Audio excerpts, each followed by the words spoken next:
Sorry, last minute I've been on pause. I forgot to unmute my mute, so the last 1 minute and 8 seconds you haven't heard me. I apologize. This is Pastor Ain't Tyrone from the Full coming live and direct to you. And what I was doing, I was getting an introduction to what this video was about. I am making a video using the last few days of my quote-unquote $48 a month YouTube 1K service. The day will come, though, where I will be creating 4K videos with 4K cameras, and then when we get to 8K videos. But right now, I don't have that, and so 1K will work. But what's great about StreamYard is the ability that I'm able to share my computer and also bring in PCs as well as Macintosh computers from other places where people can just jump in on and bring their camera on, and just as they have a camera, they can jump in. But when it comes to computer, you know, you got to be at a PC to be able to share your screen. So because I have a PC with 2 monitors, I'm able to share one of my monitors at the same time, use my YouTube main screen to be the StreamYard content creator. But in order to really maximize YouTube, I want to do this, is I want to start studying some of the policies of YouTube. And thank God Google does some videos, and we can go up to their YouTube Help Center as well, so that when we're right now working on some questions that I had just put up in my head, and I want to find the answers to them. Let me, for example, a couple questions I want to talk about. People are afraid to say words like death. They want to say deleted. I know, right? Or words like RAPE. They don't want to say rape. But if you say those words, that is not a swear word. So I want to find out. I understand profanity is things you shouldn't or can't say on YouTube, but there are some things that are happening in the real life world that, listen, man, we should be able to say. So what I did was I was looking at things like this, and I said, why are YouTube creators afraid to say words like, and then I put them, death, murder on their videos. And then it brought me through Google these particular actual topics, which I'll individually go one by one through, because I really want to understand why. Because again, the ultimate goal is to get the ministry out there, and that. But I don't want to, and I'm not going to, as a pastor, live my life selling ads or subscriptions to drugs or beer or alcohol just so that I can get subscribers. Yes, there are people out there with 800 subscribers, but are all subscribers really godly subscribers? I'm coming from a ministry perspective, not from a unsaved perspective. You know, the thing about it is the Bible teaches us that we're in the world, not of the world. So therefore, we should be thinking about how we operate. Now, as I have this on, I got to go and I got to update my quote-unquote studios, YouTube studios. So while I'm doing that, let's actually do that. Go to YouTube Creator Studio, and I got 6 different channels, and I have a video that's up, and I have to go through each one. So why don't I document this as I'm doing it now? Here's my YouTube Studio channel, and this was something when I started at the very beginning, 15 years ago. I think I joined YouTube, this main channel right here, Pastor Ain't Tyrone. I joined it way back in 2000 and I believe 2006. And I had not used it until about 2016. So there was about 10 years where I didn't really put nothing on. So when it came down to content, I wasn't uploading videos. There was no benefit to YouTube until 2016, when they had that YouTube adpocalypse, which I'll show you in a few minutes. And then they started using content and getting people paid. And all that really started, really honestly, through the sexual world, through porn. And that's really where a lot of this stuff comes from. If you go type into YouTube, when did YouTube start monetizing videos?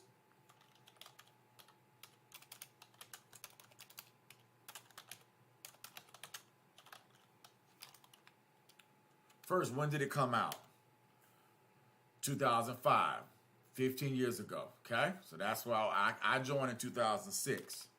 When did YouTube start monetizing videos? It didn't start, or when did it start monetizing videos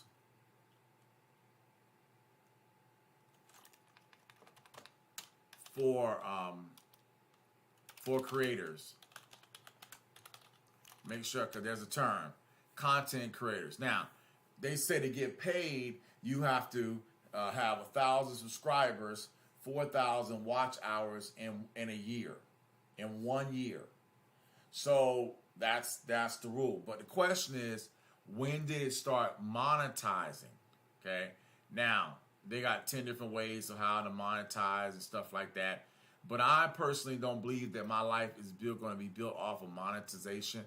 I'm talking about the word. And yes, there are channels out there, Christian channels out there, that people are talking about biblical concepts. And I have to salute them. We'll go through a few of them in a few minutes, because I have been saving in my little playlist different people I've found over the years. But the question I'm asking is, when was the YouTube apocalypse? So I need to probably change this, because it's called YouTube.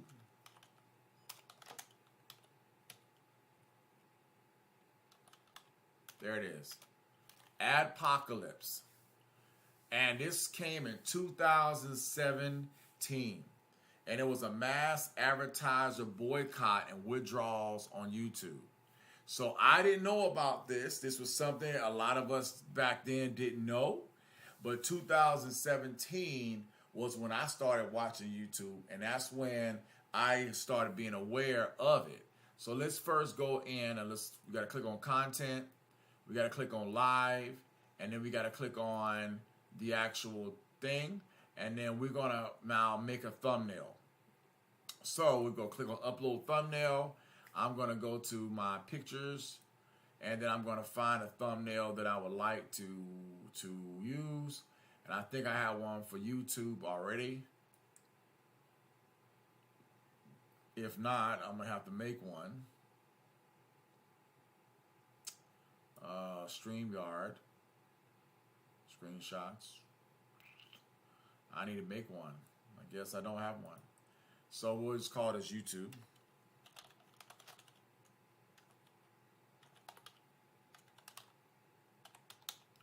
Okay. And then we'll have to then, all right, now, close this for now. Type in the word YouTube. And then go YouTube, YouTube wallpaper. And now I should get plenty of them. You'll see this logo. And this is what everybody right now is wanting to get. They want this little sign behind them. But see, the catch is, and this is my argument, is that once you start down this game, you locked in this game. For me, what YouTube is really about is, it's about a legacy. It's about like having a legacy to say that I lived, that I'm alive, and that I lived. Because the reality that I think when you get older, you start to recognize, if you don't have nobody speaking for you, you better speak for yourself. If you don't have nobody speaking for you, you better speak for yourself. Because the death is going to come to all of us. But the reality is, your life is your eulogy. You should be writing it. And how you write it is through YouTube, through Facebook. Everything I'm doing right now goes to my eulogy, because Kevin Samuel may have had a 1 hour, 2 hour service. But the reality is that he is touching people's lives 9 months after he died suddenly, because he had did such great YouTube videos that had content that was outstanding. Even though you can disagree with his arguments, his content and his style, his video setup, it was white boy top notch. I repeat, white boy top notch. And I hate to say it, when you look at African Americans, my people, we are not white boy top notch. So if we learn that skill and we become that level, we use them as a standard and we let that be, we be on their level. Man, the great part about this is we get to win because of the fact that we already recognize that the ultimate goal is that excellence. The ultimate goal is to be excellent. But then the other side of that goal is this: making sure you got 20 years, 40 years, 50 years of your legacy. My legacy, I want it to be ministry, and because also overcoming sadness and struggle. I have a life of tragedies and a life of pain and a life of overcoming sadness and struggle. And so for me, my biggest heart, my biggest prayer is, okay, you do have a life of sadness and struggle. You do have a life of pain. What are you going to do about it, right? What are you going to do about it? And so that, to me, is what is really important, and learn these rules. So as I get this done, as you see me go through this video is going to be downloaded to all these different channels to watch later, so that I don't have to upload an MP4 and download an MP4 and re-upload an MP4. All this is happening instantaneously through StreamYard. Powerful voice over internet protocol. Shout out to VoIP. So I love it. I'm a Cisco voice engineer. It's my field house. It's my passion. But at the same time, I also have another passion besides my Cisco voice, and that is a passion for the Word of God. And this week we'll be basically having our annual Winter Bible Seminar that goes on every year for Rhema Bible College. And we all, this year marks the 20th year since I graduated from the college. And I'm alive, and I'm grateful to be alive, and I'm grateful to still be here. Even though I don't have nobody on my Facebook page from Rhema, I didn't have them before I was at Rhema. Remember, when we were at Rhema, there was no Facebook. When we graduated from Rhema, there was no Facebook. So all of the people that I went to Rhema with, there was no way to get in contact with them. Compared to the kids today, they go to Rhema, they instantly got a Facebook group. They instantly got connections. They instantly got an Instagram. They instantly got a Snapchat. We were in a Bible time where there wasn't the things that the kids got today. So the good news is, why not use those tools now? Since I didn't have them yesterday. And then, of course, when tomorrow comes, use tomorrow's tools then. And that's exactly what I plan on doing. So for me, as I'm going through, going through all my channels here, I'm uploading what's called a thumbnail to each of the videos, so that when people look at the video from any channel on their phone or on their device, they don't see me scrolling through my actual video. You have to click the link first, and then to open it up, and then if you decide to spend time, you spend time. If not, you move on. And again, my biggest thing is, I don't expect nobody to be on this video. This really is a documentation of what are the rules and what rules I must follow. Because I've been, like I said, I started in 2006, and I don't have 800,000 subscribers. I don't have 100,000 subscribers. I don't have 1,000 subscribers. I'm at 300 subscribers. If you look at many of my other channels, and I go to switch account, you can see I've got 833. Nobody has subscribed to the other channels. So I have not, I repeat, been working on these channels at all.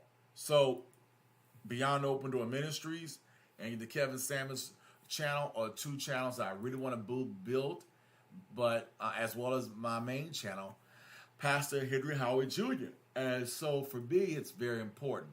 And Rhema. So I've got about 4 major channels that I would like to build, all in different ways. But for me, I feel like I have a lot to say. I have a lot to talk about. And again, the other part of it is, as I am working out my own salvation with fear and trembling, living my life, I'm taking that time to just discuss with God, with myself, how I can be a better Christian and how I can accomplish better goals in my life. because I realized, bottom line, is that, we all are getting older, and it's important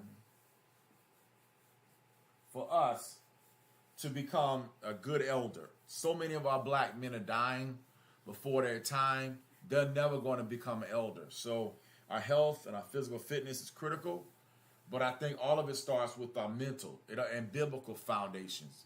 Our biblical foundations changes our mental, and then our mental helps our physical. Meaning, when I say, I mean this. Our biblical foundations teach us about how we're supposed to act toward others.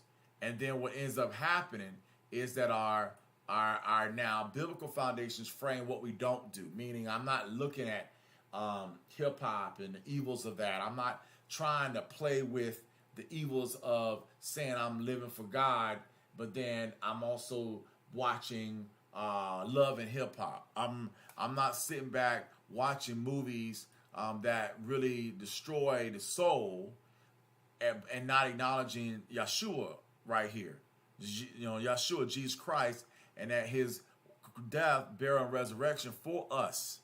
And even if he may not look like this picture right here, in my mind, when I see myself, I see him. Because I believe if white people believe Christ is white, I can believe Christ is black. If God made them for Christ, God made me for Christ. And if they can believe a white Jesus, I can believe a black Jesus. And I believe that's all right. And because the bottom line is, I refuse to allow anybody to tell me that I'm less than, I'm inferior, that I'm worthless, that I'm nothing, that I'm just brought into the kingdom because God felt sorry for us and that all the black people are nothing. But when you look at the world, you look at what's going on in the world, what do you get? What do you feel? What do you see? You see the pain. You see the anger. You see the byword, the horrific parts of Deuteronomy 28. Prime example, as I go back and pull up this page, as it was just on 1 second, it should be up. Prime example, I was online earlier today, and I accidentally clicked on, let's go back to my channel, a video from a network called the Lapeef Network. So as I love that, look at, and this is what you see now. So you see that thumbnail that I just copied?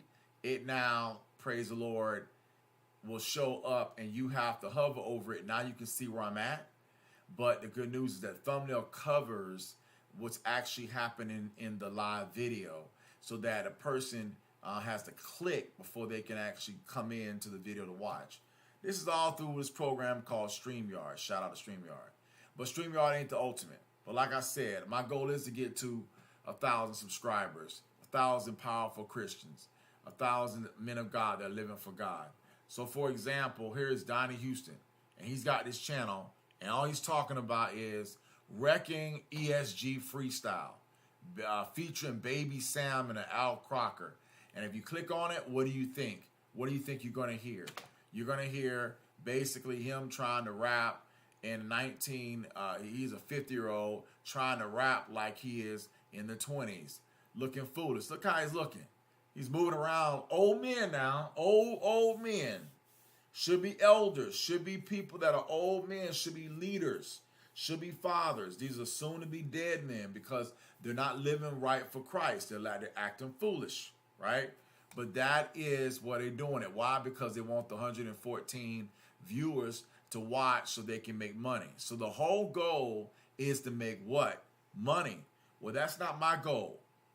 And I thank God I know the truth, because that's what's going to get them destroyed.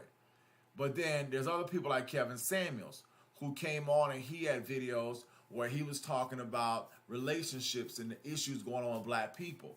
And he made some great videos. I mean, 800 videos.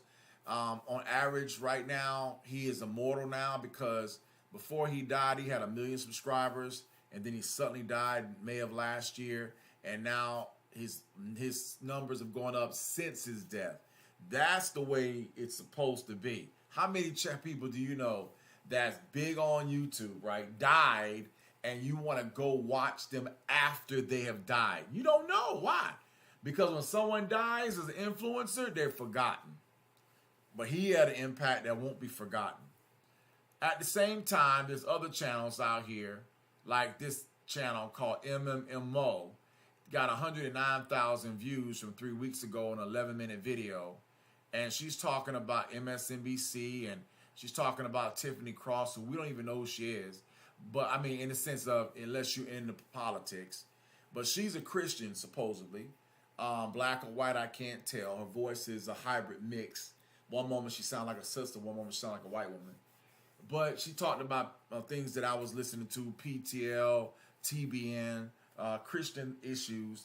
And so, there's so many of us blacks that emerged into the white world of TBN, PTL, that even there's moments you're going to hear me talk, I sound like a white guy, and there's moments that I sound like a black guy, because I have been in both worlds. I've been a decade in Oklahoma, and I've been a decade in Georgia. So now I'm a mixture of both. I've been thank God for the decade here in Georgia. Praise the Lord.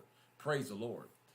So, what I want to show you from my history is a situation came from a video that was done, as I find it, right here. A guy named Lapeef Let's Talk. He brings up different panelists on his show. He took 6 minutes and 21 seconds out of a 6-hour live stream. This dude does 6-hour live streams. And you know, the thing that I hate about him, which is going to be his downfall, and then what I'm going to show you Lapeef is in a minute, is that his whole debate is not to bring black couples together. It's to basically ridicule black couples and black individuals and cause hate. And he sits back, he doesn't say a word, he just lets them fight, and he goes, "Arr," and he plays little sound, we call sound points or soundboards, and in the soundboard he plays, there'll be stupid sounds like, "Oh, really?" And it's always smart, aleckly, bullish. And the thing that, it sounded funny at the very beginning when you first listened to it, but then later on when you start talking about and he comes up with different topics that he opens up with. And so he basically does his copyright notice. So just like if he's able to do his copyright notice, I'm able to do mine, because we're talking about different topics. And all these individuals that come on this show give up their right to privacy, because they come on this show to make their opinions about different stuff. And it turns into a vitriol. So Accountability TV took Lapeef Let's Talk show, took their 6 minutes and 20 seconds, and have then tried to make their show so they can get their 4,000 subscribers, which to hopefully get them monetized. This is not what I want to do. I want to do better. I want to be able to think on what's being said and then give my pastoral opinions on it. Okay, and there's billions of ministers out there, billions of Christians that want to be pastors. What makes me better than anybody else? Nothing. I'm just doing what I feel I need to do, because I got blessed and gifted and had the opportunity to go to a Bible school. And when my mother died in 2001, I didn't turn her insurance into nothing. I actually went to a seminary, got a certification, then I went to a college, and I worked my butt off to graduate from a college. So I felt like I made good on my mother's death, compared to when some people die. You know what the people do with that money. They throw it away, and you hear nothing about it. Your mama died? Oh, you got the home, you got the inheritance money? Where it at? It's gone. So, come on now. And even though I messed up and destroyed my mama's money in 1 year, I could say at least I did one thing, or two things. I got 2-year certificate from seminary, and I got a 4-year bachelor's degree. That's 6 years, man. And that's like a master's degree if you really want to add both years together. And I'm working hard to get a master's and a PhD in my own time. So what ended up happening was, after you get past this bull right here, and we get past these little 20-second introductory videos, and there's one of the things I want to work on as well is how to make the first 10 seconds. Watch real closely. You start off with a copyright disclaimer, and this is what I'm talking about. The countdown, turn off the sound, and all this is made by a program. Everything is made by a program. Welcome to the channel, Accountability TV. Now, I don't understand how you look at the words. It says TV, accountability T. So accountability TV. So this person made a channel.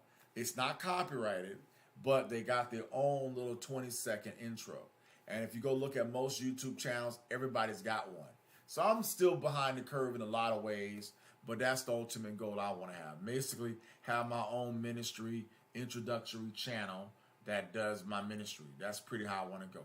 So now look at this. He brings in, through that program they're using, they bring in the other video. So it kind of is going to be brought in to the video, and we're going to see this, this little section of the debate. So at the very top left, the person that owns the program or started this show is named Lapeef. He's the guy that's the 50-something, 53, 55-year-old black man out of Chicago, Illinois. And this is his job. This is his benefit. Now, are they going to zoom in? Let's see. Come on now. Zoom in. Is it zooming in? Oh, no. Oh, God. Okay. So as you see, it's a box in box. So I have to open up this a little bit bigger so you can see everything. Because as you can see, they're framing it within this big framework in order to give this person the T. But all she did was take someone else's content, put it on her show, didn't add any other content, but add little bullet points or little statements. What does that mean? How does that make this an accountability TV, right? So you don't know whether this is a female channel or male channel based upon how it looks. Using purple and lights, it sounds like a female channel because T is not something men ever say. We don't say I'm giving a guy the T. T is a bullshit, excuse my French, but it is, term that it's what comes from white England, tea and crumpets. And whenever people have tea at 4 o'clock in England, they sit down and they talk. So that's kind of where this comes from. White, black people, white women, black women, women in general. Ooh, they're going to spill the tea. We're going to talk about ish. BS. Okay, but Deuteronomy 28 usurps all that. So we're going to now come in and we're going to hear Kayla, who is the argument and the piece used to manipulate. She finally left the show because after watching different women over the last 5 years come in and Lapeef would just use them to get angry clickbaits or views, each girl would quit. It's almost like they got to the point where they realized, oh man, I'm sitting there being used by this Negro and all you're doing is just laughing at me. I'm not going to get a husband. No black man's going to want to date me. Nobody's going to want to slide in my DMs. Right? I'm not, showing my body. I'm not showing my breasts. I don't have the light-skinned white girl look, so I can't manipulate that. As Kevin Samuels would say, on a scale of 1 to 10, you can't use a 7. She might be a 5. But guess what? There's a lot of us 5s out there. Everybody's not a 7, 8, 9, or 10. And if you think there is a bunch of BS, especially in the black community with so many obese women wearing wigs sewn into their head, that does not make you an 8, baby. Does not make you a 7, 8, 9, or 10 if you got to wear a weave. But that's my opinion. I'm sticking to it. So, and today in our world, people now are growing the beard. That's the new thing now, the last about 10 years. If you can grow a beard, people are growing it because they're either bald. So it's weird. If you're bald up top, you wear a hat. Notice hat, hat, hat, hat, right? Because all the black men are bald. So instead of being a man and just accepting your baldness, you put a hat on. But the hat's what caused the baldness in the first place. And then you grow out the beard. So and if you can't grow out a beard like I can't, we go without a beard, and that's just the way we're going to live our life. I'm just unfortunately in the military and the army and shaving all my life and doing magic shave, magic cream and stuff like that. That destroyed me having a beard. But that's okay. I was military. So I want you to watch this, and I want you to notice what you're going to see. You're going to see this person using some type of program like Canva, just make little, what I call them quips. And what that is it's not really being accountable. It really is playing around with bullish features like the old screen television that I grew up on from the 80s. Or, little pop-ups. It's kind of like what Kevin Samuels did before he died, where he would take your story and he would interview you and have a debate, and he would then go back and he will pull out your certain sections of what you said, and he will make a soundboard. For example, I don't need a cookbook. That became a soundboard bullet point. So basically that point was, to a lot of women, they don't want to cook. Essence, they don't want to be a wife. Or, I got a PhD. Another soundboard point, basically saying, hey, I want to, I'm a great wife because I got a PhD, even though the PhD does nothing for the man financially. It's your money, and there's no guarantee you're going to give me your money, because you can divorce me anytime, take the kids, and I'm paying child support. So again, the things that will make a good wife or a good husband, Kevin Samuels did not do a great job on the husband side. He did an okay job on the female side, but he argued his arguments only to women that wanted high, which is a 0.01% of black men. High value are the small percentage. The majority of black women are middle and low value. So there's no way a middle or low value black woman is going to get a high value black man. And Kevin Samuels would never say that, because if he said that, those women would say they stopped watching the show. But you know what? Kevin Samuels wasn't a pastor. A pastor is going to say the truth regardless of whether you watch the show or not. Because he ain't trying to get 1 billion subscribers. He's trying to save souls. So, let's pray. Father, we thank you for the revelation of this, and we ask you to help us for and channels like this, that we can learn what not to do and what not to try to become. We thank you that our channels will be channels that we try to educate black men and black women and beat the fallacious logic on both sides, the male and the female, because they're under Deuteronomy 28, and you know they are, especially when they don't know God. And we're going to have an example right here, Father, where a brother named Mr. Logic is going to talk about the Deuteronomy 28, one of the curses, death, and he's going to try to attack another black woman. And in essence, he's going to do what's called a low blow, because jealousy and anger is in his heart toward Kay, because Kay is really intelligent. She's very smart, PhD type mindset. But Kay also has a weakness in that she deflects,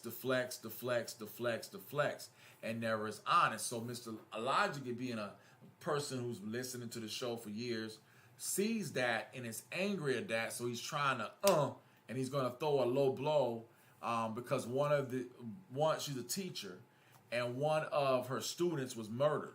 So when we look at Life of a King, prime example, the Cuba Gooding Jr. movie, in Life of a King, we saw what was the biggest part of the movie. This dude wanted to learn how to play chess for the first time. And I personally been wanting to learn how to play chess for about 15 years. And I've been scared of learning how to play chess. I bought 3 chess boards, but I've still been scared. That game has scared me to death. And kids, white 5-year-olds learn how to play chess. 8-year-olds. Why the hell is this 49-year-old man, 48-year-old man, 45-year-old man scared of this damn game? And so just recently I started playing chess online.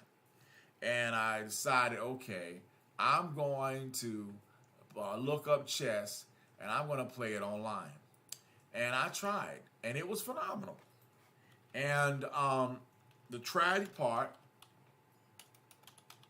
I decided to wait as long as I did. This is the game that I tried to play.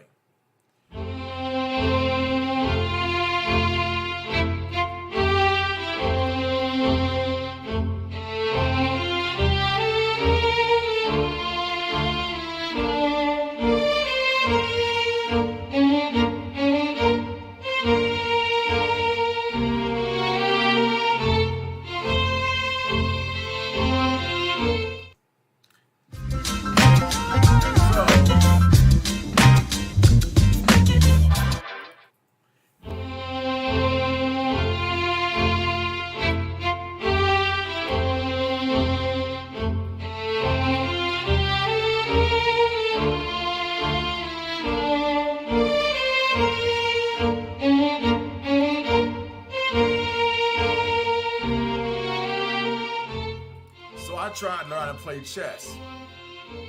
And I tried to learn how to play chess on my computer. Been wanting to learn how to play chess for years. And playing it on a board by yourself is hard as hell. But thank God there's a program, there's computers. And we can learn how to play chess on our computer. So when you don't have a laptop, you don't have a computer, and for like 25 years, I really didn't. I didn't have computers in the early 1990s. I didn't really have a computer in 2001 because I sold it after I had ran out of money. So from 2002 all the way until about 2010, when I stole a computer from OU, and I'm sorry to admit that, but it's the truth, that I got a computer. And I repent, I regret for doing that, but I needed something so bad.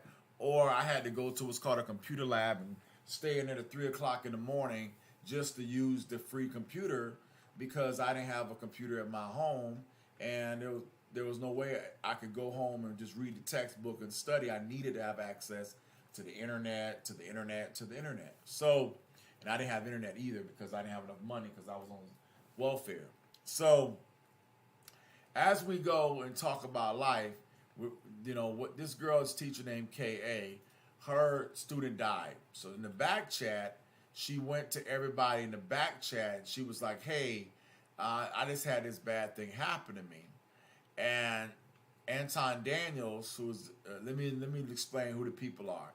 So we have Lapeef Jr., who is the guy that is the main person on the network. And then we have Anton Daniels. Anton Daniels got his own channel, and he makes money using sales. He uses the same argument Kevin Samuels do. He gets people that will use him to market tennis shoes and BS stuff to black people, but he also is the black anti-black guy. He's the black guy that hates black people. So white people look at him and they laugh. He's like a byword. He's like, you know, the nigga, that's right, that don't know he a nigga. You know what I'm saying? That person that can walk in a room and say, well, I'm Bob. I'm Black Bob. And not understand that everybody else in the room is white and they think of you as a nigga. The N-word, I said it. There is unfortunately a revelation that we have to accept, and it's called Deuteronomy 28. And in Deuteronomy 28, one of the curses said that you will be an astonishment, a proverb, a byword. And when we look at our people, you see all of the things that happen to the least of us. And whatever happens to the least of us happens to the most. You ever heard you're only as strong as your weakest link? So if your weakest link getting shot in the streets, you're only as strong as that kid that got shot in the streets. No matter how much you might think you are walking into the fields of glory and a blessing, if that weakest link is somebody in Chicago in the hood getting shot in the street, that means you are too, because they're part of your race. And we have to accept them and pray for them and want to ask God to help us help them. So in this situation, what you're going to hear Mr. Logic do is he's getting ready to attack the argument. And he looks very similar to Lapeef. You look at both of them, they look just like brothers, and they're not brothers. But they look very, very similar. And he's going to attack K's logic. And I want you to listen how this goes. No, it's on the screen because that is a very specific narrative that's being pushed. And the fact that other black people are buying into this too just shows, because I can guarantee no one up here is just surrounded constantly by Medias and criminals, but we still think that that's the thing that black people are just majorly doing. And I think that's just very... Wait, but... No, so notice what the woman just said, and notice what this dude, or it's obviously girl, because she did something with, she put a Medea picture of a black man dressed up in a female outfit who is now a billionaire, but he's going to go to hell because no matter how many jobs he gets for black people here in Atlanta, all that can be taken away by a heart attack, stroke. God, no matter how much you think you're doing things for God, there's a way to do things for God and a way not to. You can't, in the Word of God, especially in the Old Testament, I learned this, so listen to the stories. You can't be a Saul and then try to play David one moment, Saul the next. God gave commandments to Saul, and Saul was supposed to obey. Samuel told him what those commandments were. Saul did not want to obey some of those commandments. So what did God do? He found the smallest, weakest guy named David and made him the king at a young age. To the point where Saul was like, I had to kill this guy. So for many periods, many years, try to chase and kill him. To the point where David almost could have killed Saul, but David said, no, I'm not going to even kill the guy. I'm going to let my king live. Gave him mercy. Right? But in the meantime, 10,000 on one side's dead, 8,000 on another side, 10,000 on another side. I mean, just death. I mean, you read 1 Samuel, 2 Samuel, 1 Kings, 2 Kings, 1 Chronicles, 2 Chronicles, death.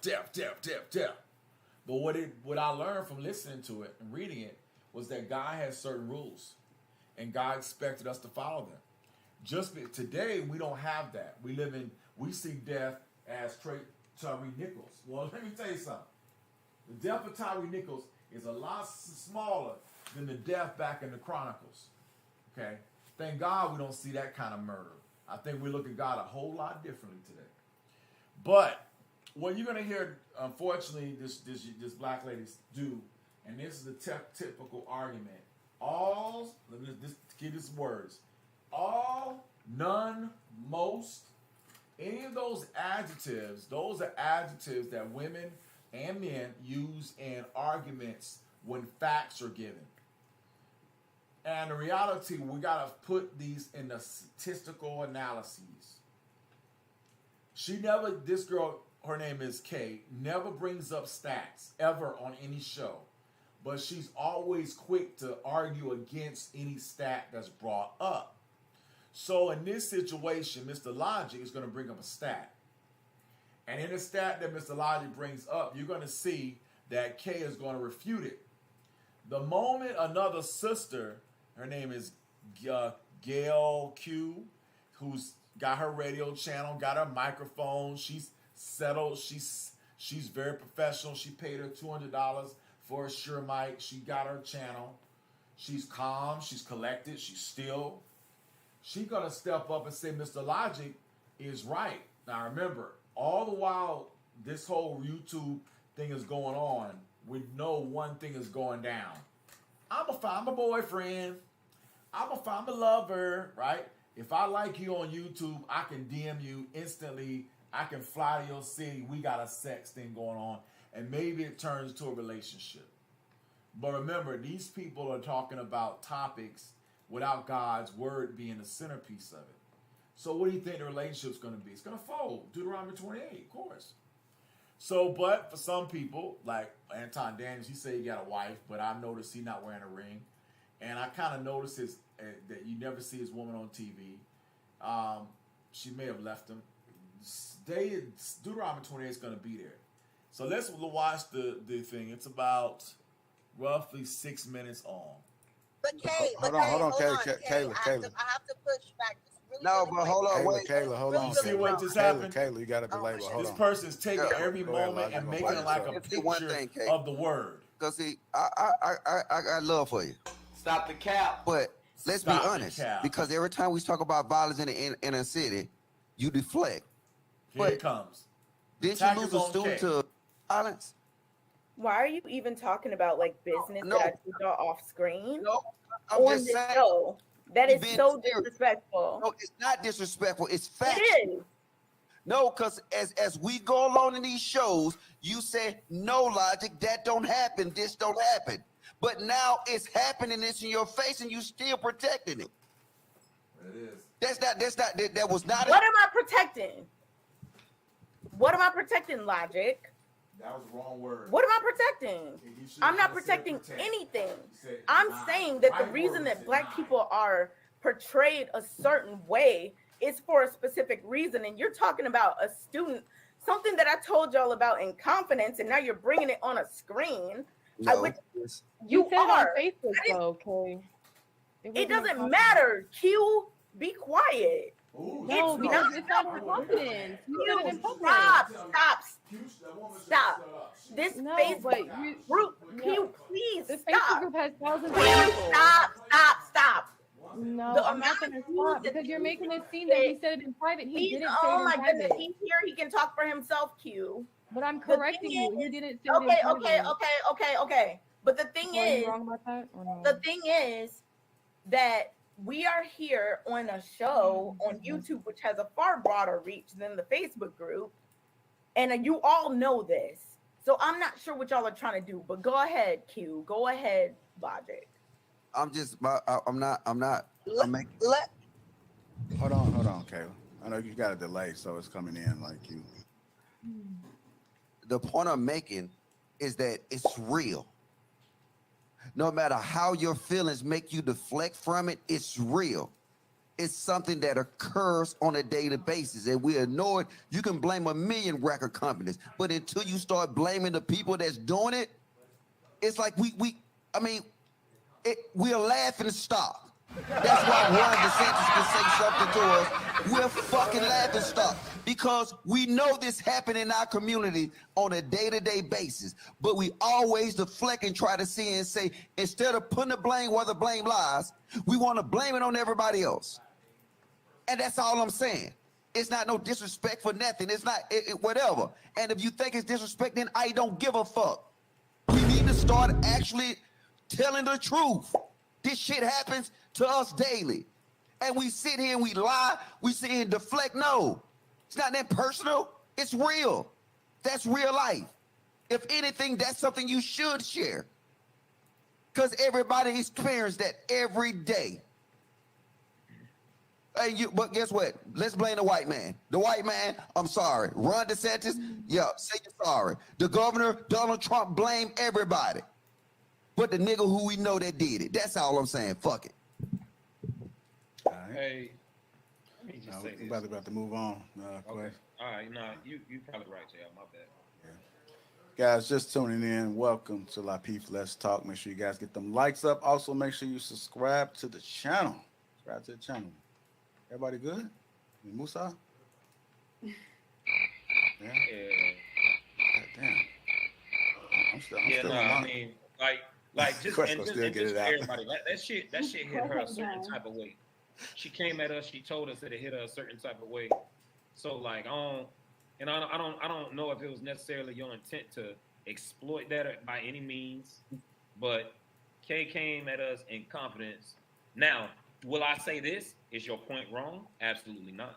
I think your point is poignant and is on point. But at the same time, it's like, let her bring that shit out to this platform if that's something that she wants to do. You know what I'm saying? So, do I agree with a lot of the things that Kay says? No. But in this particular instance, I kind of get where the fuck she coming from. That shit was personal to her. And we kind of got to be respectful about certain things that's brought in the back chat, not to bring that shit out public unless they say, do that shit. Is it the truth, though, what's happening in our fucking community? Yes, that's exactly what the fuck my point was earlier, what I was talking about, on how we are portrayed out here on the big screen. My bad, JR, to come back to that shit. I did want to say that. You know what I'm saying? But no, let's So keep can it. I just before we wrap this topic up, just really quick. Yeah, I think that was so disrespectful. Logic. It's just. And I don't. Whatever. Anyway, You and I think don't give a anything fuck either. disrespectful. I'm talking. I said what I Well, said. I don't get. Shut And the you gonna fuck say up and wait for me to and I'm finish. saying All no. right, y'all. Okay. Let's just have a conversation. So just stop talking. I'm talking. Stop talking. Okay. All right, did you see that bullshit? You see that bullshit? Number one, if you go on an avatar, you should not, I repeat, come on a live stream. Cause see, when you go on an avatar, you got a weak host like Lapeef. Lapeef should have stopped that ish from the beginning. I don't like. Listen. This is why I won't watch this show. And so I'm gonna now, I will just block this show. So go to the right. I'm gonna just say report. I'm gonna say it's not repulsive, but I'm not gonna report the channel. Just make sure that I don't come on the show. So again, I will go back, and what I heard the guy say out on this Peach video, which I don't know the main video. If you click on this, Normally, you're supposed to be able to go down to the original video, and oh, there it is. He got it. So now I can click that, and this will be the full video. Shut up for a second. But you contradicting yourself, If you though. shut up for a second. So what I'm saying How can I is, listen to a contradiction? See You the actually- bullshit that Lapeef does? He let men tell other men to shut up. When Lapeef does not step in like a real man and say, nigga, don't ever tell a man, sister, don't ever tell a woman to shut up. You can say, please, I need to finish my thought. There is a correct way to speak. And if you're not able to comport yourself, then I get you off the show. Kevin Samuels did that to black women all the time. And that's why Kevin Samuels' show will be forever, and this will still be 85,000. Think about that for a moment. 85,000 subscribers ain't ish when Kevin Samuels was getting 1 million subscribers. When Kevin Samuels was getting 500,000 views. What's 1,000 views? Okay? What's 427 views? What's 224,000 views when you've got 500,000 views? You see my point? That's why this channel can never get to that level. That's why I'm not subscribed to them, and I won't be. But then you go to Kevin Samuels and you look at some of his videos, you can see the big difference. In a Kevin Samuels video, this is where he started in the back room of his apartment with just a mic. But after he started in the back room with a mic, he built up from the back room with a simple mic, with no outfit and a black shirt as a poor black man like me. He built up from that all the way to this.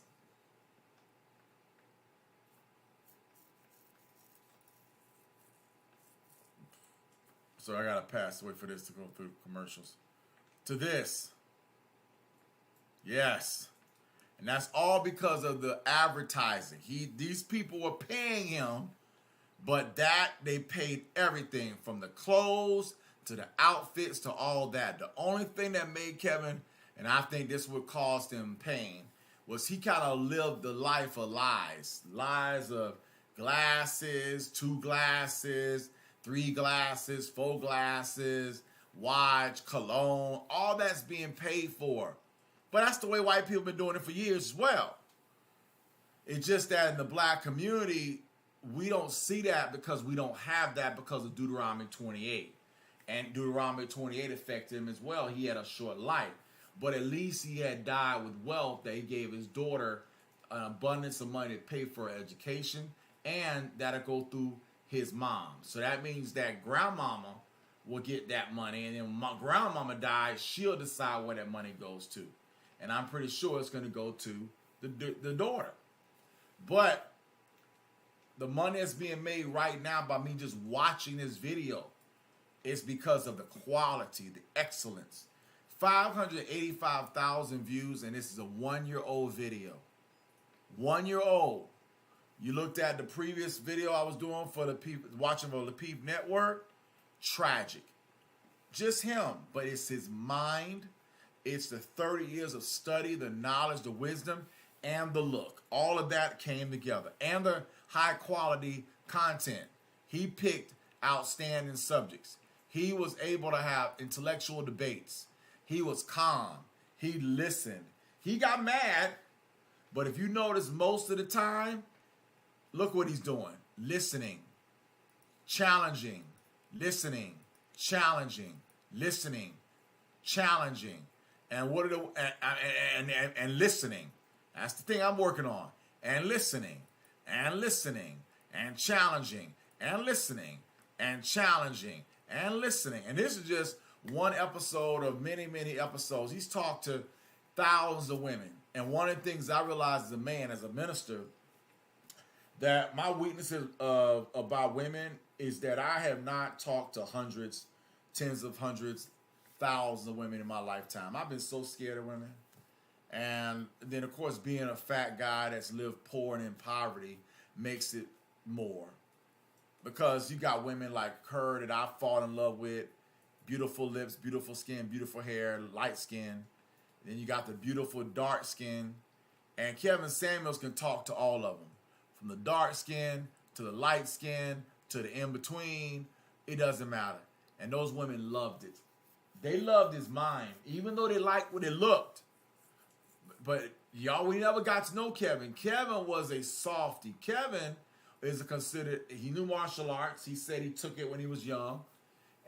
But Kevin is never been a guy that would be a bad boy. We would never call Kevin Samuels a bad boy. Kevin Samuels was a nice guy. Kevin Samuels was the guy that would get married, that will raise a family. And the two women that he married, they did not want to work out with him and they're divorced. He's the man that would even fight for custody of his kids. That's how good he was. This guy was a man that would fight for custody of his kids. You know how many men will go out and have 2 and 3 and 4 and 5 and 8 kids like my father did and will never fight for custody for none of them? Like my dad? Come on, man. Motivated me never to have kids. Since my father taught me a valuable lesson. But I will say this. What I admire about Kevin was that he was really wise. So as I go and now look at YouTube and we talk about the YouTube apocalypse, I really would say that we're going to now talk about content. So the first question I brought up was this: harmful, dangerous content policies. I decided I'm going to do this, make the most of this video, and we're going to look up these different areas. So I'm documenting this for me for the future. And what is the YouTube support YouTube Google.com says? It doesn't allow us to encourage dangerous or illegal activities. Well, we understand that risk serious or harmful death. That's common sense. I mean, no offense. I'm not going to encourage nobody to do anything illegal or dangerous that could hurt them. That won't apply to me. But then they have a little section called People Ask, also ask, which I love that the Google engineers created this. Words that cannot be said on YouTube. Sexual, explicit language or narratives. So you can't say you can't say sexual words. You can't even say explicit words. It cannot be a pornographic site. That's what OnlyFans is for, right?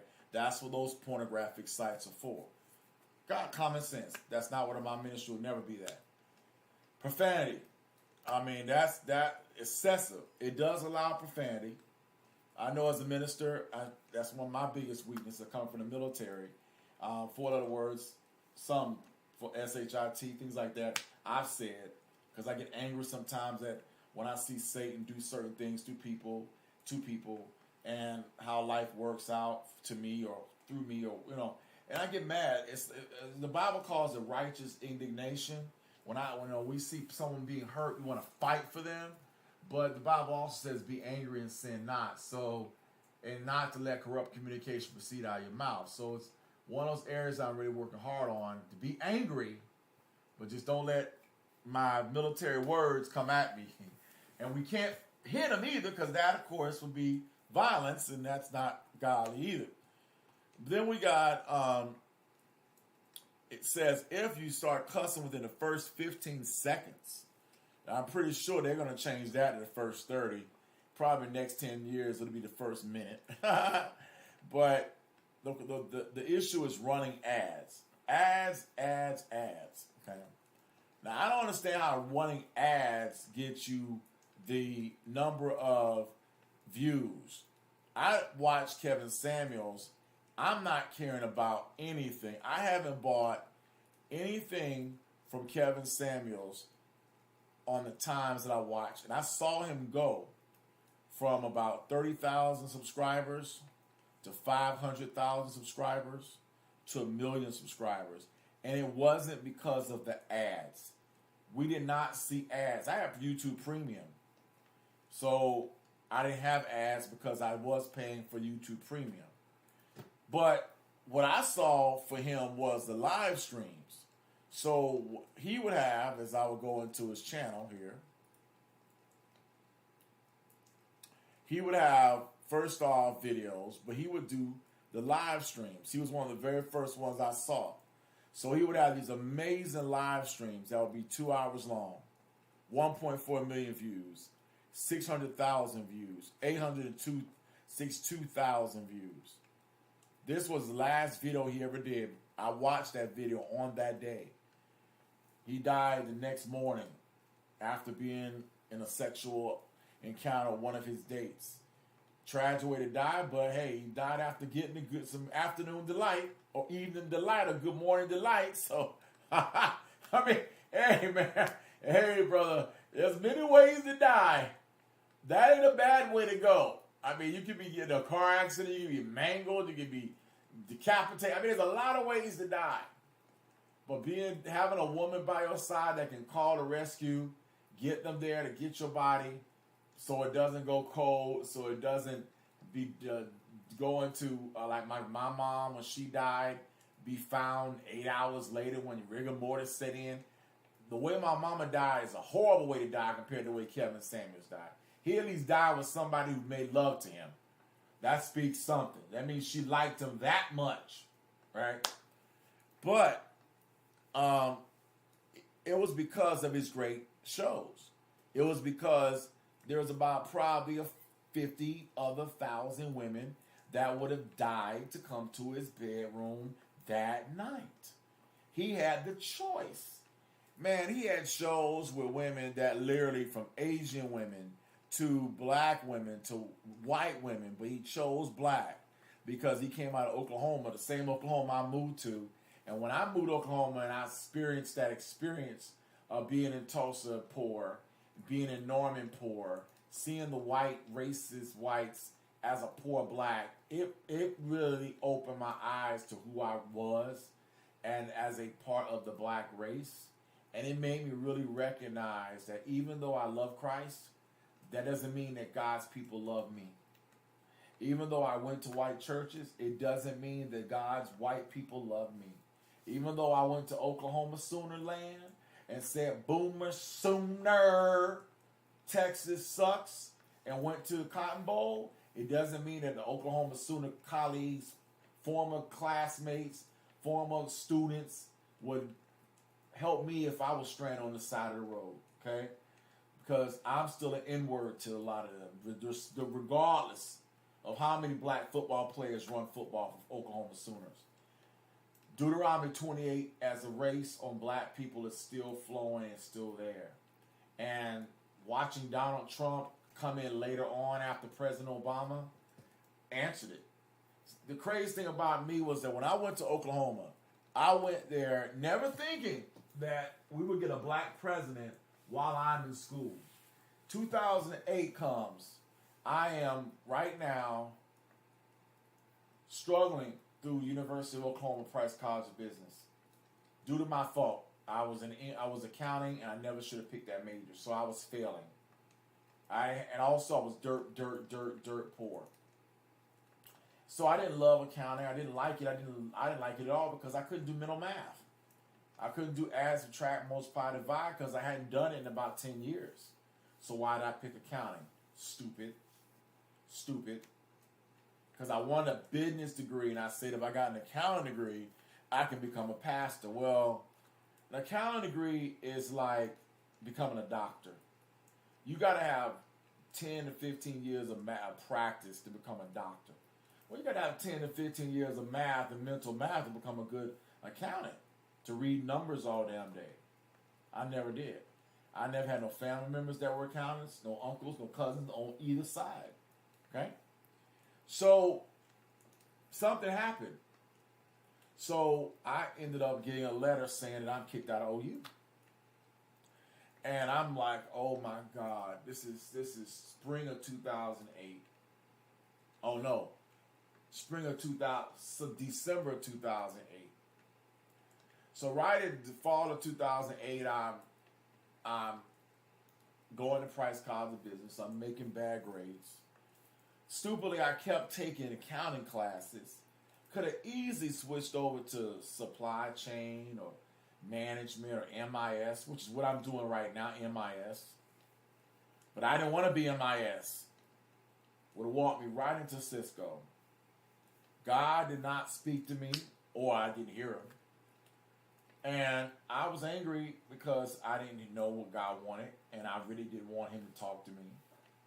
But I guess he said, I don't give a damn, nigga, because you don't care about your, you ain't listening to me, so suffer. And that's what I did.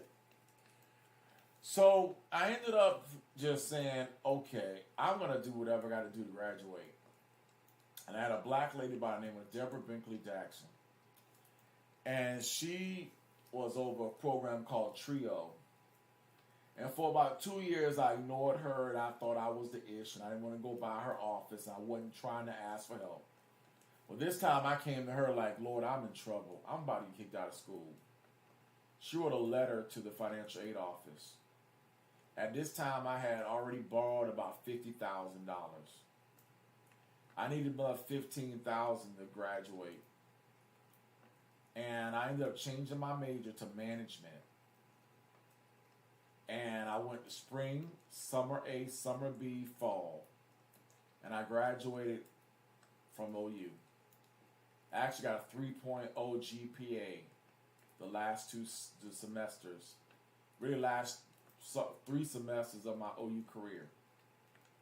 If I had figured out that degree earlier, 2 years earlier, in 2007, I may have graduated in 2008. That would have been right when President Obama got president. But I would have, had got out 1 year earlier, but I also would have had no job because the whole world was under the TARP security mortgage-backed crisis. There was no job across the world because of what happened with those mortgage-backed securities. So it wasn't until 2012 I got for my first job. So if I graduated in 2008, that would have been 5 years I would have been waiting to get a job. 5 years. You only get 3 years before you got to pay back your loan. So how do I pay back my loan when we're in a crisis with millions of people out of work and I'm under a president that can't get me a job, and I can't get a federal job, and I can't get a state job or a local job, and I can't get a private job, and I got a college degree. So the lesson I learned the hard way was I decided to come to Atlanta, Georgia. And what that did for a time, it got me a job with a black woman. It got me to AT&T. That lady is no longer at that job. I'm no longer under her. And now I'm struggling unemployed again, just like I was way back in 2011, trying to find a new job. But now I got 10 years of education and experience. But now the last 3 years of the 10 doesn't look good because it was a 3 years of the COVID. Just like the TARP mortgage-backed security crisis.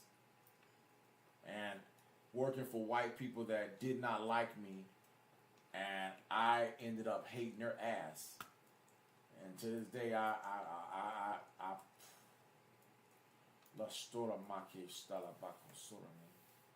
work my ass off, but at the same time, I can't say that I love them. I can't say I love them. And I'm now unemployed, and I've now been unemployed for 5 weeks. I'm now without, my credit cards have been stopped. I'm about to go into bankruptcy, default on my credit cards. It's the worst thing in the whole wide world for me. And I got 2 more weeks before I'm late on my March. I don't have my March rent. I've applied for, of course, unemployment, but that doesn't do crap because I make too much money, as I should. But it's not right. So as I sit there and vent, I can look at Kevin Samuels and I can say to myself, I'm very grateful that I got something else to take my mind off. Because if I'm focusing and thinking about the bullshit I'm going through every day, kill me, man. I have to find something that's giving me hope outside of all this shit that doesn't give me hope. Because I love God back in OU. I love God prior, but I still suffered. I still lost. I still suffered. I still lost. I still suffered. And I was smiling, saying all the Christian stuff that everybody would say. But as I would go to Facebook, ain't nobody calling to me saying, hey, man, I got you in prayer. Ain't nobody saying, hey, brother, I'm praying for you. Doesn't matter. 5,000 friends, nobody's going to say a word. So the lesson I learned the hard way is I'm by myself. So if I got to sit back and talk to myself and encourage myself and do these stream yards, damn it, I'm going to do just that. I'm going to do just that.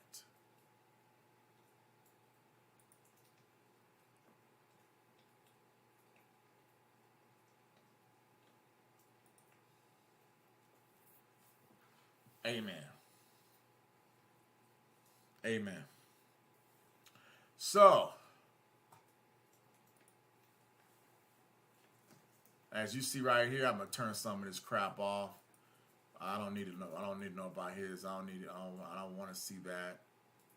Turn off the hide notification. Some of these notifications I don't need because they're kind of stupid notifications about stuff that don't matter.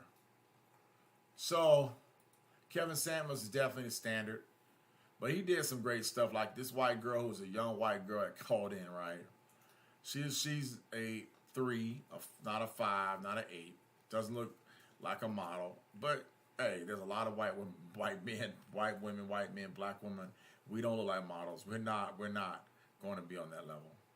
But what made it funny was her audacity was to call in and try to make Kevin acknowledge her.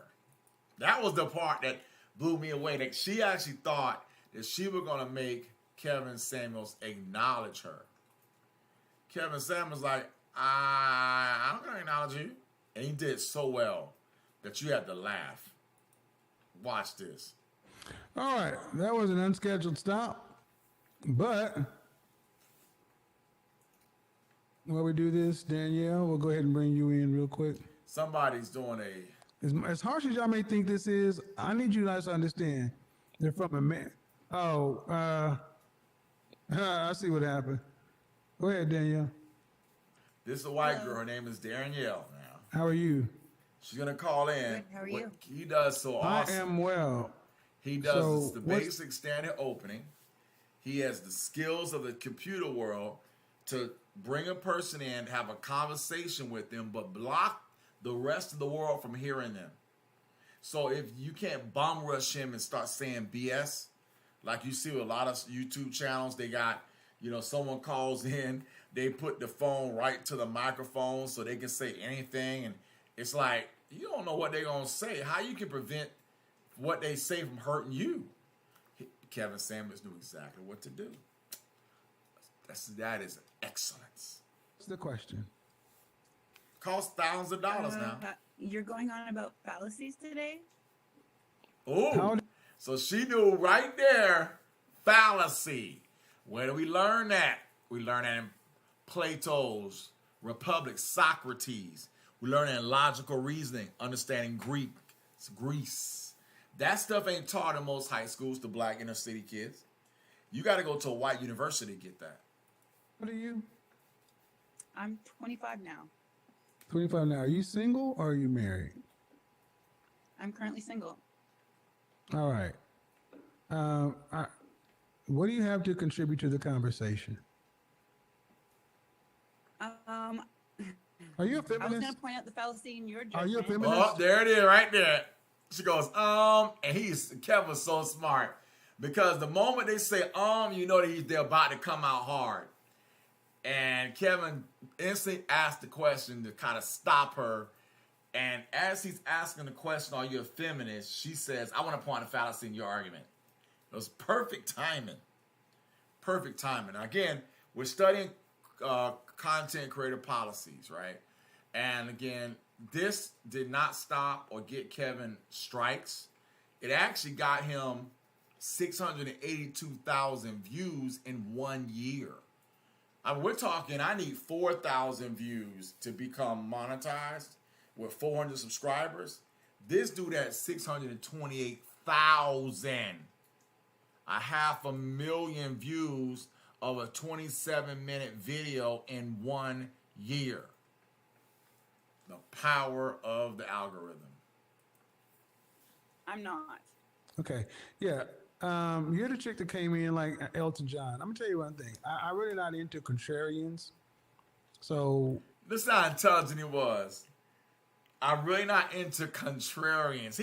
He had already been, because he been to White University, OU. Shout out to Boomer Sooner, my fellow colleague, my fellow Sooner alum. He already been around white women. He worked as an image consultant for white people. But he got to the point at 55 that he said, I ain't here to let another white person come in and talk about my relationships with my black people. He recognized you might like the black penis, but you're not going to come into the room of whites and share your opinions. I don't care if you go and get the butt implants and get the breast implants, and now you got the pretty African butt. It was faked. It was surgered. It was made. It is made by surgery. It's not real. And there's going to be a consequence to those girls that do that stuff, because, yeah, you're going to get a lot of babies, but you're going to be, of course, single with a baby, effed up too, because you're going to run after the same Pookie and Ray Rays that our black women run after. So does it win for you? You're not going to go after good guys like me, because, number one, we got good guys ain't going to be with you because we're going to know who we are. Does it make sense? I don't even know why you're here. And this is not really the place to come in and just tell me what you think, because honestly, ma'am, I really don't care. Ooh. I'm not trying to be rude, but I really don't care. Why? You don't agree with my messages. You don't agree with what I say. And if you want to sit back and play gotcha, what you'll do is you'll go pay me for it. There you go. That hits hard, man. Woo. Now, what do you think the other black women are doing right there that's sitting there? They're going, damn. Here is a black man telling a white woman to F the hell off. Now you understand why the black women love to hate him. Because deep down the inside, black women have always said, when a white woman comes, what do? We bow. And if you go look today, what do we got? We got black men chasing white vaginas left and right. That white woman right there probably's got a black boyfriend, maybe 2 or 3 chasing her vagina. And it ain't all that, but they still coming. They're still coming after it because of how effed up we are, how mentally messed up we are. Okay, so how? No. Are we clear? So there's a couple things I want to say. I don't. No. I told you what it is. Are we clear? I'm not playing with you. Actually, last time all you did Are was we swear at me. are we clear? I'm not playing with you. Watch that. Look how powerful that is. And watch what he do next. He about to destroy her for like 45 minutes. Look at that rabid hyena just ripping this guy's nuts off. You are nothing but a dirty, stinking, low-down hyena. Now, I'm glad he didn't cuss, but he did. He found a bullet point where he called a girl a dirty, stinking hyena, which sounds a hell of a lot better than an WHRE. But the other black women are sitting there, and you can see one of them at the very top. She laughing. She's smiling. Why is she smiling? Because a lot of times in shows, especially for black people, white people, especially white women that will enter in, try to jump into conversation, and the black man will let it happen. Like the Lapeef Network. He wouldn't let that.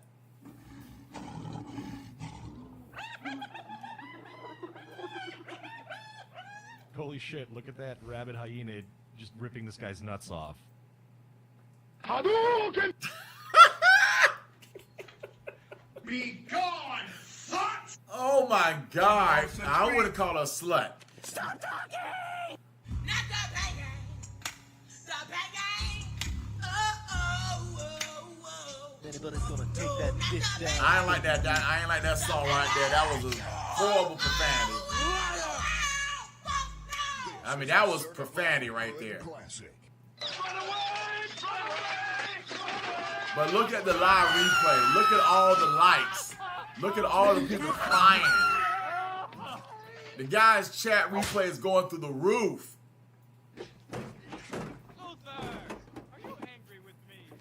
And the guy says pure comedy. It literally was. It was comedy. It was phenomenal. As a minister, I can't do this. No, Lord have mercy. Father. Holy shit. Oh my God.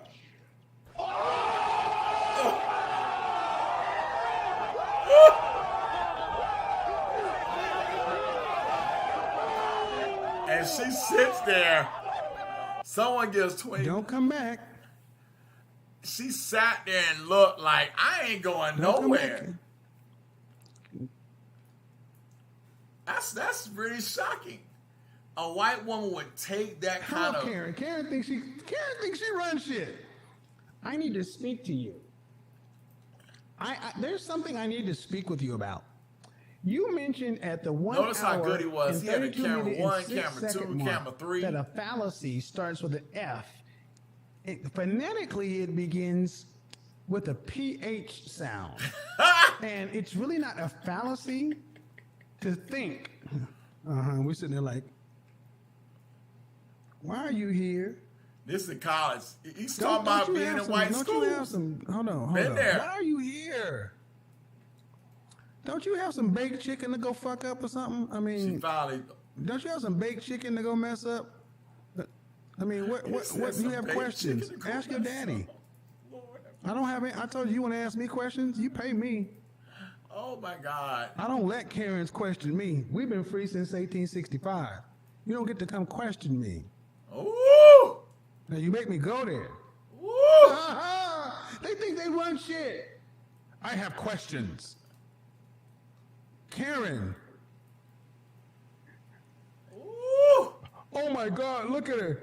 Let's do this. I would have hung up on her. He has the right to drop the person. But he said, no, I'm going to keep her on. And he could get the other woman, but this 27 minutes of time got him 600,000 views.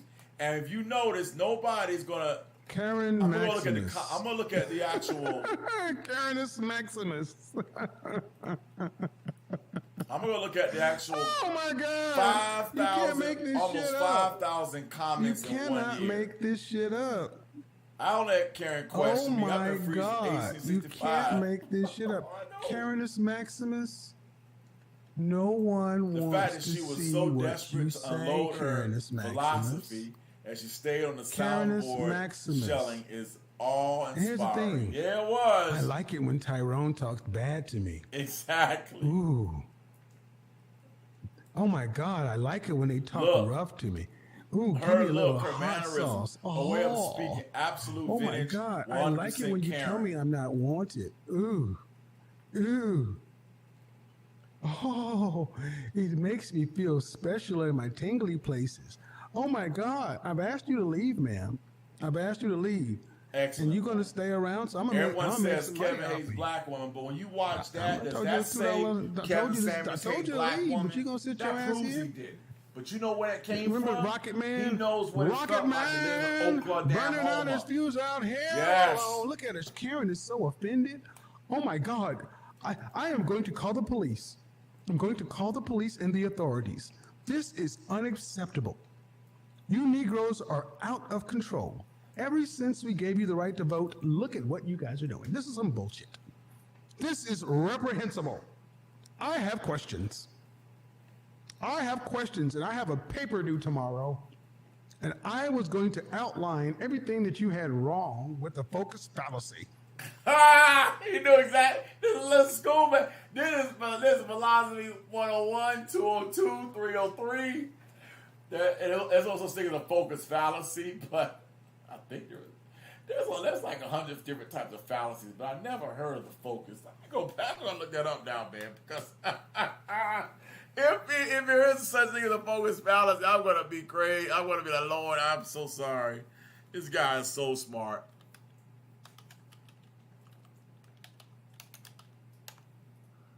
Sorry. There is a focus fallacy. Oh my God. Don't say that. Okay, let me make sure. The focus fallacy. All right. A fallacy is a reason that's logically invalid, correct. I see the fallacy of focus. But I don't think these are a list of the type of fallacies we got. Prepositional quantification, formal, informal, improper, faulty, appeal to probability, fallacy, base rate, conjunction, non sequitur, mass man, affirmative, disjunct, consequence, denying, modal.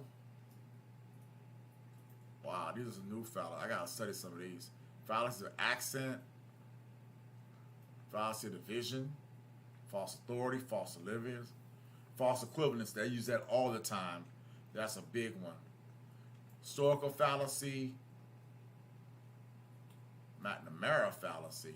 Never heard of that. Nirvana fallacy. Psychologist fallacy. That's new. Slippery slope, we always talk about that one. Begging a question, yes. Circular reasoning, yes. Cherry picking, nut picking, hasty generalization, big one there. Post hoc. Look at all these. These are all fallacies, man. Ad hominem. Have you got to ad hominems yet? Red herring. Oh, there's some ad hominem. Yeah, I have appeal to authority, consequence, emotion.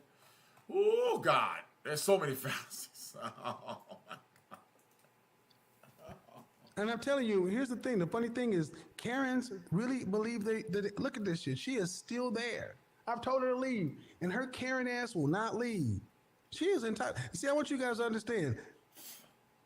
The reason Karen is so free to move, I ain't gonna even say I don't get in no trouble over it. Karen, why don't you leave? Go on. Go on, girl. Go on. She's like, I'm not leaving. This is my country. We emancipated you. You're just a man. You're in this nasty old patriarchy. I don't care how you put it. So you've been studying this for a long time. We need That's to correct how a lot you. of them think. Oh my God. Beta. Karen, thank you. Appreciate it. And now you don't you got some Pilates or some yoga to do or some shit? Go get you a smoothie, some wheatgrass. Go on now. Go on. Go on. Heal it, heal it, heal it. Bye, Karen. It's Maximus. Karen is Maximus. She refused to leave. She's like, I'm not going to leave until I'm heard out. I refuse to leave. I'm going to be heard. I am woman, hear me roar. Flash. Hear my womanly roar. Yeah. Oh, wow. I am woman, hear me she roar. went and got a piece Numbers of paper too and big said, to you ignore. need to let me talk. Oh my God. And she thought she was going to resort to writing letters. Lady, I had just screen blocked. I'm smarter than you. I am woman. He was smarter. He was All definitely right, hello. smarter. Amazing smarter, bro. Hi, Hi, how are you, Liv? I'm good. How are you, Kevin? I am well. Just clearing out some Karen clutter. And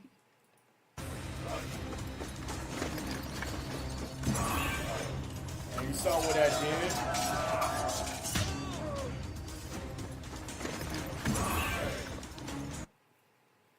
Bye, Karen.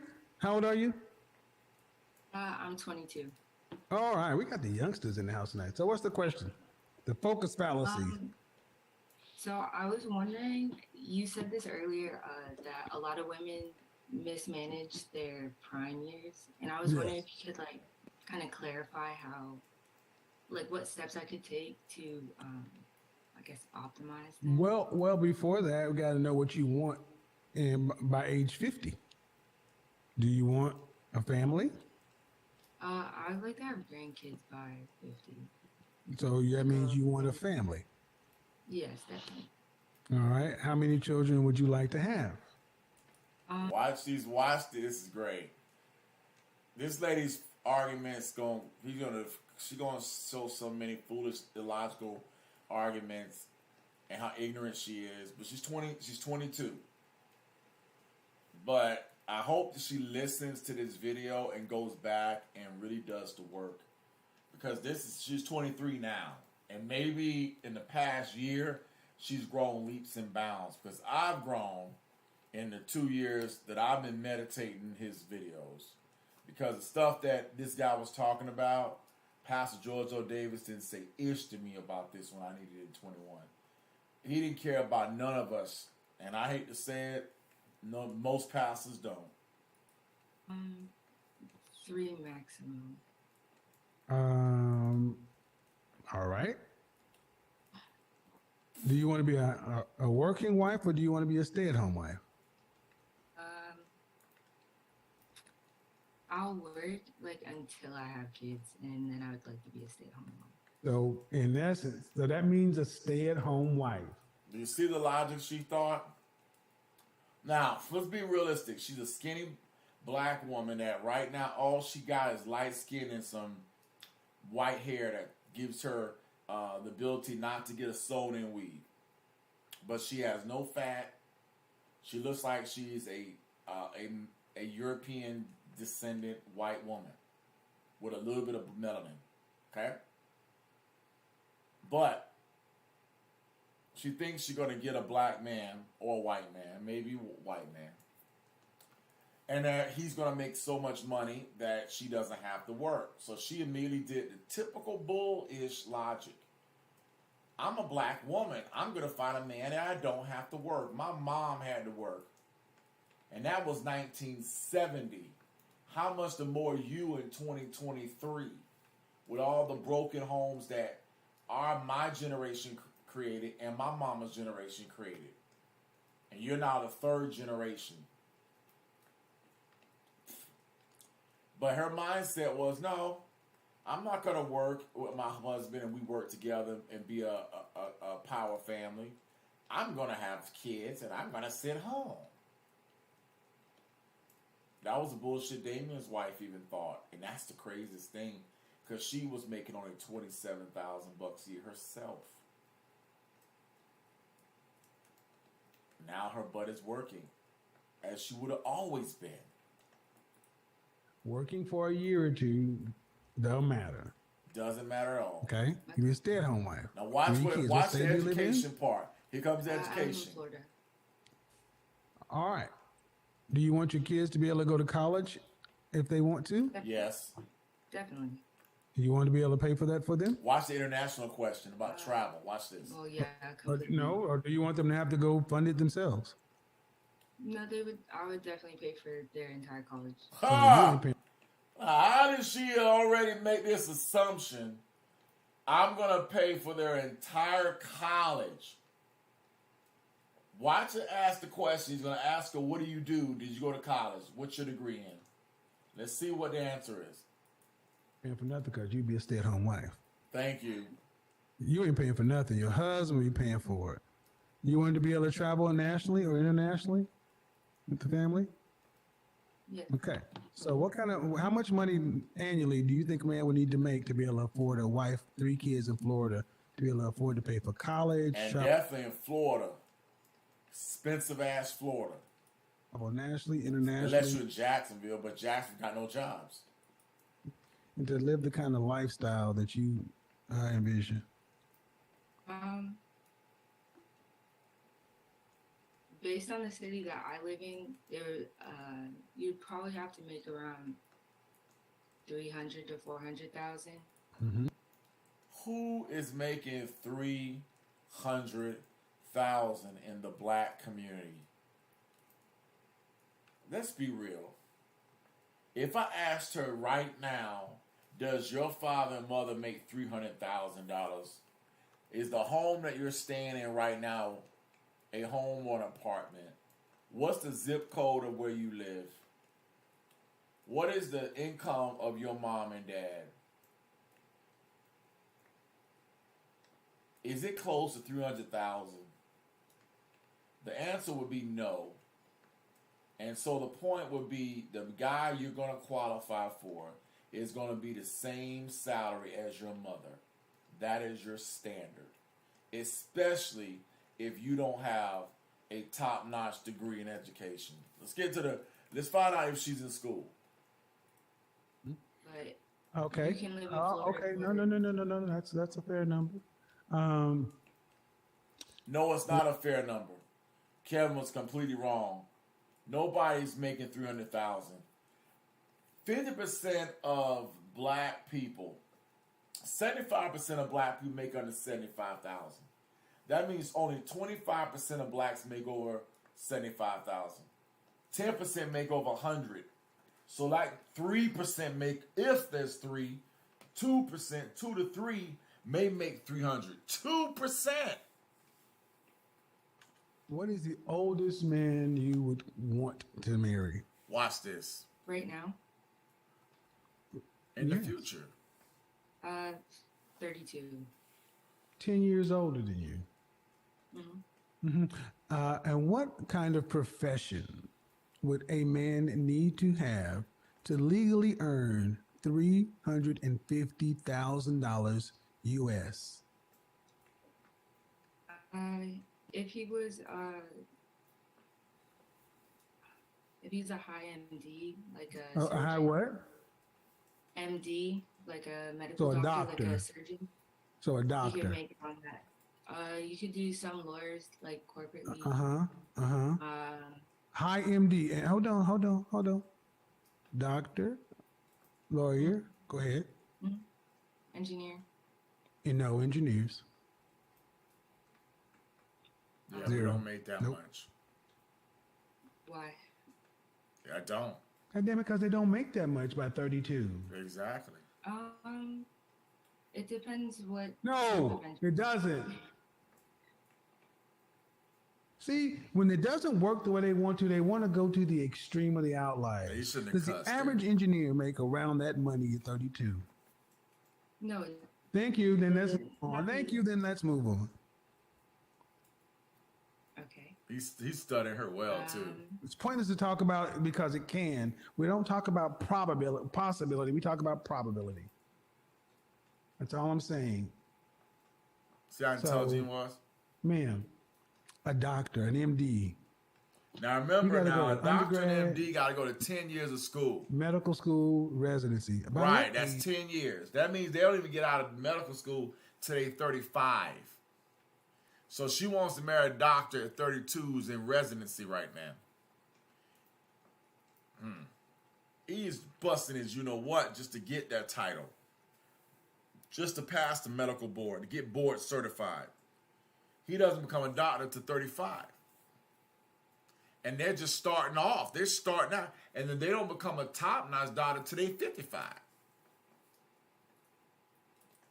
Age do medical doctors, surgeons begin actually working? Around the age like 29 to 30. Right. And you say you want your husband to be maximum 32. Right. So he has to do all of that So how ignorant that sounds? to be able to. So my point is unlikely. You ladies want young, rich, attractive men. Thank you, brother. And I'm like, okay, cool, fine. I'm asking you the question, how tall are you? I'm 5'10". So she's Dress real size? tall. I'm a size 2'4". Skinny as hell. Fresh face out of the shower, where would you rank yourself? Just your face, you can't use 7.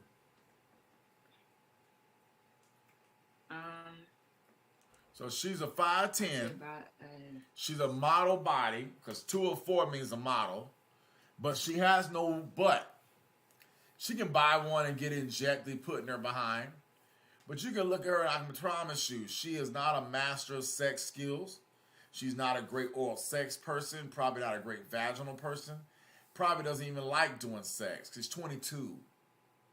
So the reality is you get skilled by the men that you get with, but the only men that's going to want to be with her are going to be guys that are tall, that are basketball players. They're not going to be doctors. She's not going to date. Now, we're about to go to another question in a minute. Would you date a short guy? Because she says she's 5'10". So right there and there, she's out of the league in a lot of ways. You're the size of a football player that plays defensive back. The average height of a girl is 5'4". She's 6 inches taller than the average woman in the world. So what's the probability of her getting married? Only if she got great vagina, great booty, and can get a guy and knows how to throw it down. I don't feel it from Can her. I do 7.5? Or has to be a whole number? What did I say you can't use? See, she wasn't listening. I'd say an 8 then. No. You put yourself up there with Beyonce? If my skin would clear up. Okay. I will give you a solid 6, maybe an adjustable 6. You're cute. You're cute. Could go to pretty, but more like Solange, not Beyonce. And who is Solange? Solange is Beyonce's sister, but Beyonce is the one everybody in mom want.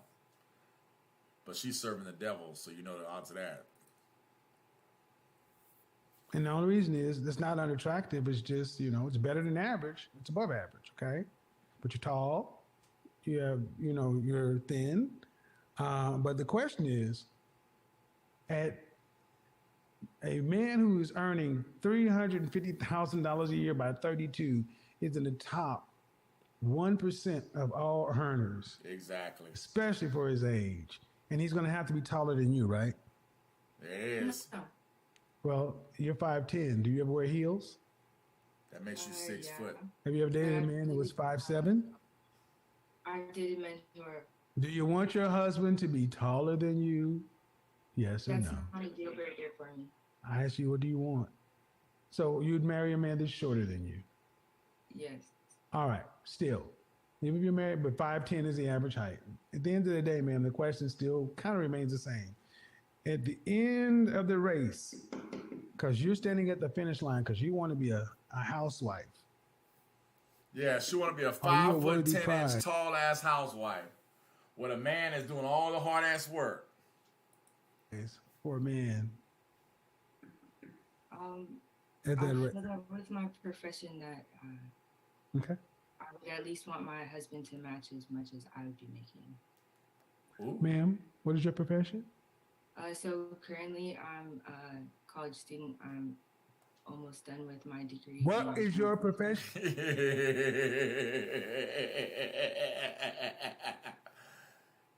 That I want a man to match my profession. Right? I'm sorry, this is great because this is kind of... And the answer was, I'm a college student. I'm almost finished with my degree. What is your profession? I'm a college student. I'm almost finished with my degree. It sounds like a woman that's going to be a top-notch person. No, it sounds like a young kid. What's your profession? I'm a college student.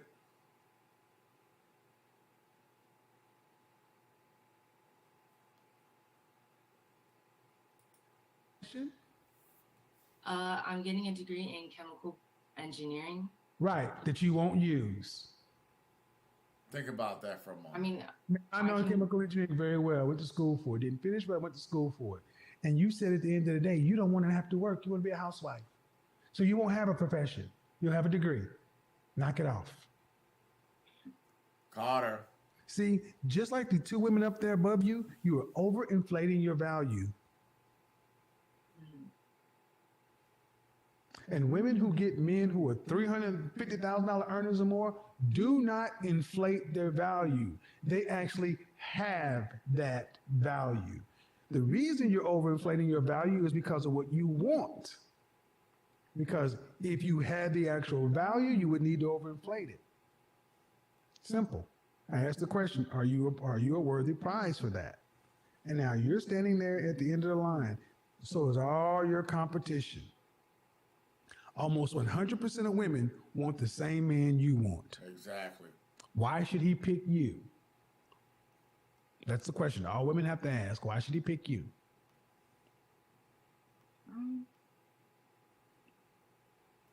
That's right. I always feel like it's a hard question to answer. If you can't answer, if you can't answer it, why the hell should he buy it? And see, that's the problem. You ladies aren't serious.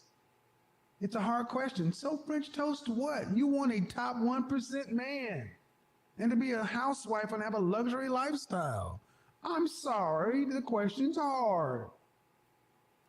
But I mean, if I can provide for myself the luxury You lifestyle. See, Miss McCormick, you're not alone. Here's another one. If I can provide for myself, chick, you ain't gonna be providing for yourself. You're gonna be sitting. If I can put my kid, you ain't doing shit. You're gonna be staying at home. But you want credit, and this was a good call to end on. This is the problem with this focus fallacy. Women like this young woman, these other women, want credit for being career chicks, boss chicks, and not doing shit. You're going to school for chemical engineering. You don't plan on using it. You won't be a grandma by age 50. So why are you going to school for chemical engineering if you don't plan on actually being a wife and a grandmother by 50 and a stay-at-home wife? Why are you going to school and getting in that, doing all that? This was the path that my parents wanted me to go down, so. Right, but I'm asking you, I get it. Your parents wanted you to go, but you said you want to be a grandmother. That a degree like this would bring me value. To what? To whom? It'll bring you value. Thank you. But is it going to bring value to a man? I mean, if I'm working, yes. Can't make this shit up, people. You can't make it up. I've been on this for 3 hours, and it's still, you can't make it up. That's Order 66. Now remember, Execute Order 66. Doesn't want to work. After she's pregnant, she wants to be a stay-at-home wife. Well, she's talked about what she's going to be able to do for her kids, how she's going to pay for college, and how she's going to do. She ain't planning on lifting a fucking finger in the workplace after she's married. But she wants what she did before marriage to carry on through marriage. Man, what you did before marriage won't count for shit in your marriage. And you ladies need to come to this realization that you've been told college and careers make you valuable. It does not make you valuable to us as men. And can you explain what would make us valuable? Yeah, feminine, friendly, cooperative, submissive, childless.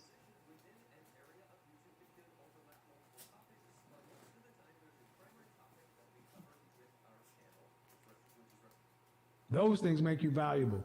The ability to be coachable and trainable and teachable. The ability to get on our program, follow our lead. You're a valued counsel, but we make the decision. You're talking about a top 1% man. And you're talking like a modern woman who wants a partner and you ain't paying for shit.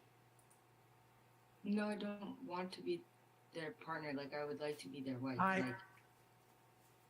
I said, you're talking like a modern woman who wants a partner. I didn't say you are. I said, you're talking like one. But at the end of the day, you want to have a lifestyle of a traditional woman, a grandma by 50, a nice sized family, and a man who's earning a lot of money. But that ain't how you're living. That's not how you're positioning yourself. Everything you've talked about is your value. Your value based upon what? Who are you without your education and your job? Who are you? And you don't have a job yet, but who are you? I'm kind of confused. Like, what value? Okay, what do you bring to the table for a man without your education and your job, your to-be job? I was raised like a housewife. Like, my mom, she taught me how to be a proper wife, but she also worked. And I saw that how stressful it is to have to work and be Ma'am. You haven't talked like a proper housewife. Talk like a modern woman who saw your mama have to be a housewife and working, and you decide you want to go to school, but you don't want to work. But you still have talked about the value you bring, and the value you've talked about is in your money and this career that ain't going to exist. You're dual-minded. That's why I say it's a modern woman. It's modern woman. Go back and listen to what you said. Is your mother still married to your father? She got married to my stepdad.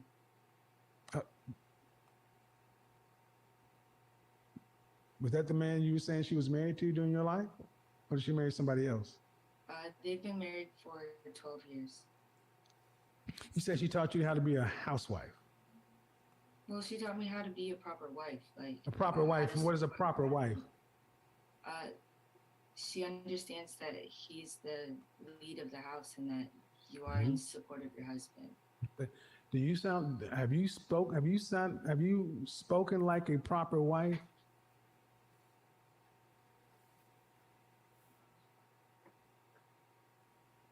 I guess not. Go back and listen to what you said, ma'am. I'm going to put my kids to school. I'm going to do this. My career, my thing gives me meaning. That's modern.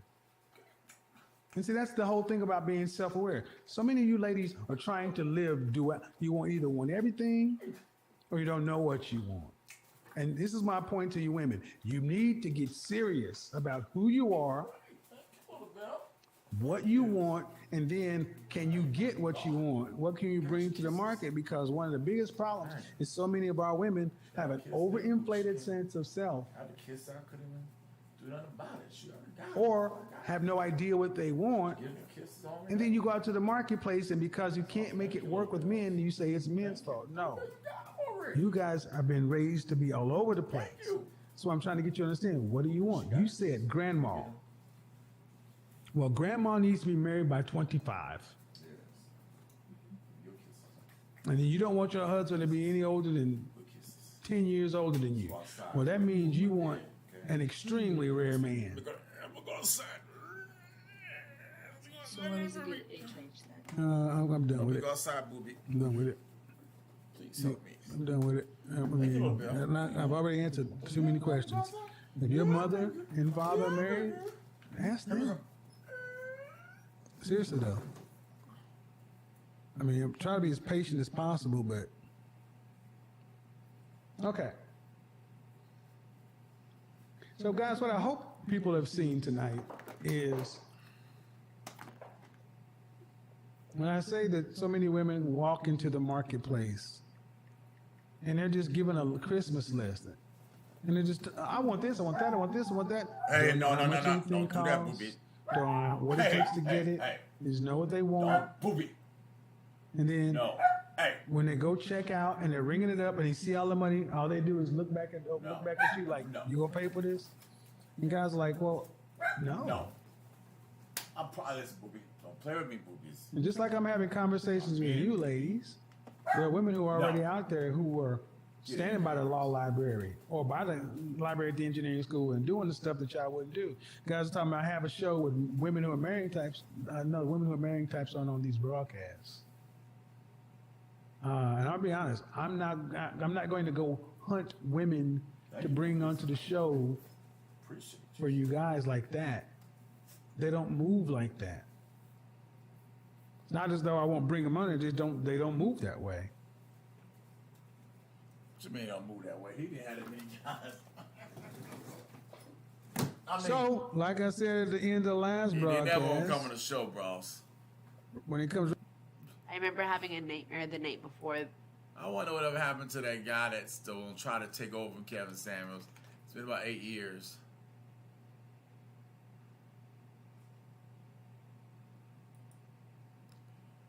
We don't need to see that. She got pregnant in the first place. Sorry, guys. They always saw that we're talking about relationships, and the commercial was about an abortion. And I'm serious. I'm a pastor, man, and I'm being realistic. But just because we minister to God don't mean that we don't think. Okay? You are enjoying the beautiful experience of opening your legs and getting pregnant. All right? You can take the Norplant. You can take other pills. Man, there's 35 different types of birth control. There is no reason that you had to wait to get pregnant to get to an appointment and not have to talk about, ooh, I'm pregnant. Your mama told you about birth control when you were 12. The moment you had your first period, you should be knowing about birth control. So my point is, that if you are 40, you better say, praise God, you can have a kid. But the people that are doing these abortions, they're loose. They're loose lips. I've seen the videos. The girls are wanting to have sex with guys, and these guys are shooting the club up. They don't think 5 minutes about the consequences of a guy shooting up the club. So don't give me no. I ain't giving you no pity. When you were willing to let guys shoot the club up and then talk about God had to stop me from having an abortion. Should have never got pregnant in the first place. Amen. That's from Pastor Howie.